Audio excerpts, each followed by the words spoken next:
Hi hello ನಮಸ್ತೆ friends, M N ಕಿಚನ್ಗೆ ಸ್ವಾಗತ ಸುಸ್ವಾಗತ. ನಿಮಗೋಸ್ಕರ ಒಂದು ಸ್ಪೆಷಲ್ ಆಗಿರುವಂತಹ ಮಾವಿನಕಾಯಿ ತಂಬುಳಿ.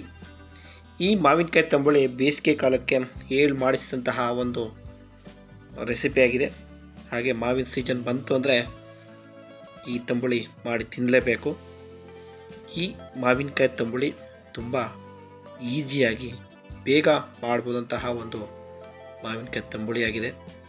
ಈ ಮಾವಿನಕಾಯಿ ತಂಬುಳಿ ತುಂಬ ಸೂಪರಾಗಿ ಟೇಸ್ಟಿಯಾಗಿ ಹಾಗೆ ಮಾಡ್ಬೋದಂತಹ ಈ ಮಾವಿನಕಾಯಿ ತಂಬುಳಿ ಸುಲಭವಾಗಿ ನಾನು ಯಾವ ಥರ ಮಾಡಿದೆ ಅಂತ ನೋಡೋಣ ಬನ್ನಿ. ನಾನಿವಾಗ ಚೆನ್ನಾಗಿ ತೊಳೆದಿರ್ತಕ್ಕಂತಹ 2 ಮಾವಿನಕಾಯಿ ತೊಗೊಂಡಿನಿ. ಈ ಮಾವಿನಕಾಯಿ ಚೆನ್ನಾಗಿ ತೊಳೆದು ಇದರ ಸಿಪ್ಪೆನ ತೆಗೆದುಬಿಟ್ಟು ಈ ಥರ ಕಟ್ ಮಾಡಿ 1 ಕಪ್ ಆಗೋಷ್ಟು ಮಾವಿನಕಾಯಿ ಹೋಳುಗಳನ್ನು ತಗೊಂಡಿದ್ದೀನಿ. ಇದು ಆದ ನಂತರ ನಾವು 2 ಹಸಿಮೆಣಸಿನಕಾಯಿ ಹಾಗೆ 1 ಕಪ್ಪು ಹಸಿ ತೆಂಗಿನಕಾಯಿ ತುರಿ ಹಾಗೆ ರುಚಿಗೆ ತಕ್ಕಷ್ಟು ಉಪ್ಪು, ಇದು ಮೂರನ್ನು ಹಾಕಿ ಮಿಕ್ಸಿ ಜಾರಲ್ಲಿ ಸ್ವಲ್ಪ ನೀರು ಹಾಕ್ಬಿಟ್ಟು ಚೆನ್ನಾಗಿ ರುಬ್ಕೊಳ್ಳಿ. ಈ ಥರ ರುಬ್ಕೊಂಡ್ರೆ ಸಾಕು. ಓಕೆ, ಇವಾಗ ಒಂದು ಖಾಲಿ ಪಾತ್ರೆ ತಗೊಂಡು ನಾವು ರುಬ್ಬಿರ್ತಂತಹ ಮಿಶ್ರಣವನ್ನು ಆ ಪಾತ್ರೆಗೆ ಹಾಕ್ಕೊಳ್ಳೋಣ. ಅದು ಆದ ನಂತರ ನಾವು ಮಜ್ಜಿಗೆ ಅಂದರೆ ಮೊಸರು ತಗೊಂಡು ಅದನ್ನು ಮಜ್ಜಿಗೆ ಮಾಡಿ ಹಾಕ್ಕೊಳ್ತಾ ಇದ್ದೀನಿ. ಅದನ್ನು ನೀಟಾಗಿ ಮಿಕ್ಸಿ ಜಾರ್ ತೊಳೆದ್ಬಿಟ್ಟು ಮತ್ತು ಅದೇ ಪಾತ್ರಕ್ಕೆ ಹಾಕ್ಕೊಳ್ತಾ ಇದ್ದೀನಿ. ಅದು ಆದ ನಂತರ ನಾನು ಸುಮಾರು ಒಂದು ಅರ್ಧ ಲೀಟ್ರ್ ಆಗೋಷ್ಟು ಮಜ್ಜಿಗೆ ತೊಗೊಂಡಿದ್ದೀನಿ. ನಿಮಗೆ ಕ್ವಾಂಟಿಟಿ ಯಾವ ಅಳತೆ ಬೇಕು ಆ ಅಳತೆಗೆ ನೀವು ಮಜ್ಜಿಗೆನ ತೊಗೋಬೋದು. ನಾನು 4 ಜನರಿಗೆ ಆಗೋಷ್ಟು ಮಾಡ್ತಾಯಿದ್ದೀನಿ. ಅದರಿಂದ ಅರ್ಧ ಲೀಟ್ರು ಮಜ್ಜಿಗೆ ಹಾಗೆ ಒಂದು 1/4 ಲೀಟ್ರ್ ನೀರು ಇದು ಎರಡನ್ನು ಮಿಕ್ಸ್ ಮಾಡಿಬಿಟ್ಟು ಇಟ್ಟಿದ್ದೀನಿ. ಇವಾಗ ನಾವು ಒಗ್ಗರಣೆಗೆ ಒಂದು ಸ್ಟವ್ ಹಚ್ಬಿಟ್ಟು ಒಂದು ಎಣ್ಣೆ ಬಾಣಲಿ ಬಿಸಿ ಮಾಡ್ಕೊಳ್ಳೋಣ.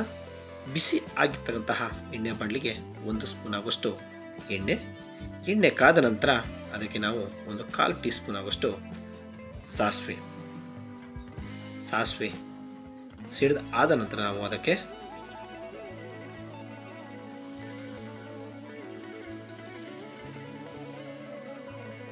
ಸಾಸಿವೆ ಸಿಡಿತಾ ಇದೆ. ಇವಾಗ ನಾವು ಅದಕ್ಕೆ 1 ಬ್ಯಾಡಗೆ ಮೆಣಸು ಹಾಗೆ 5 ಕರಿಬೇವಿನ ಎಲೆ ಹಾಗೆ 1/4 ಚಮಚದಷ್ಟು ಇಂಗು ಹಾಕ್ಬಿಟ್ಟು ಮಿಕ್ಸ್ ಮಾಡ್ಕೊಳ್ಳಿ. ಓಕೆ, ಇವಾಗ ಒಗ್ಗರಣೆ ರೆಡಿಯಾಗಿದೆ. ಇವಾಗ ನಾವು ಮಾವಿನಕಾಯಿ ತಂಬುಳಿಗೆ ಒಗ್ಗರಣೆ ಹಾಕ್ತಾ ಇದ್ದೀನಿ. ಹಾಕ್ಬಿಟ್ಟು ಒಗ್ಗರಣೆ ಹಾಕಿ ಚೆನ್ನಾಗಿ ಮಿಕ್ಸ್ ಮಾಡ್ಕೊಳ್ಳಿ. ಇದು ನೀಟಾಗಿ ಮಿಕ್ಸ್ ಆಗಿದೆ. ಅದಕ್ಕೆ ಸ್ವಲ್ಪ ಕೊತ್ತಂಬರಿ ಸೊಪ್ಪನ್ನು ತುರಿದು ಕಟ್ ಮಾಡಿ ಹಾಕಿದರೆ ಮಾವಿನಕಾಯಿ ತಂಬುಳಿ ರೆಡಿ.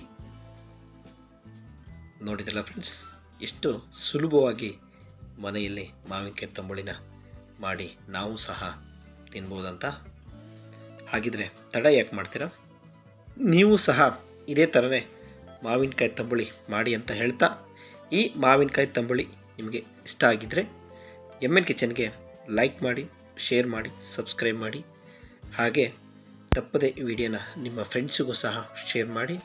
ಹಾಗಿದ್ದರೆ ಯಾರು ಹೊಸಬರು ಈ ವಿಡಿಯೋ ನೋಡ್ತಿದ್ರೆ ಖಂಡಿತ ಸಬ್ಸ್ಕ್ರೈಬ್ ಮಾಡಿ ಅಂತ ಹೇಳ್ತಾ, ನಿಮ್ಮ ಅನಿಸಿಕೆ ಅಭಿಪ್ರಾಯಗಳನ್ನು ಕಮೆಂಟ್ಸ್ ಮೂಲಕ ತಿಳಿಸೋದನ್ನು ಸಹ ಮರಿಬೇಡಿ. ಹಾಗಿದ್ರೆ ಮತ್ತೆ ನಿಮ್ಮ ಭೇಟಿ ಮುಂದಿನ ಹೊಸ ರೆಸಿಪಿಯೊಂದಿಗೆ, ಹೊಸ ವಿಡಿಯೋದೊಂದಿಗೆ. ಅಲ್ಲಿಯವರೆಗೂ ವಂದನೆಗಳು.